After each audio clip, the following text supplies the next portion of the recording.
આણંદમાં નરાધમના એન્કાઉન્ટર મુદ્દે નાયબ મુખ્યપ્રધાનનું આપ્યું છે નિવેદન। આરોપીએ 5.5 વર્ષની બાળકીની હત્યા અને દુષ્કર્મ કર્યું।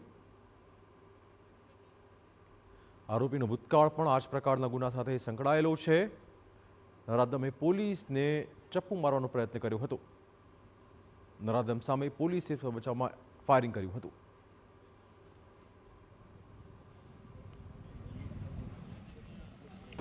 एक 4.5 વર્ષની બાળકી એની હત્યા મોટી દુષ્કર્મ બી અને જેનો ભૂતકાળ બી આ જ પ્રકારના ગુનાઓ જોડે જોડાયેલો હોય એવો નરાધમ પોલીસને ચક્કુ મારવાની કોશિશ કરે।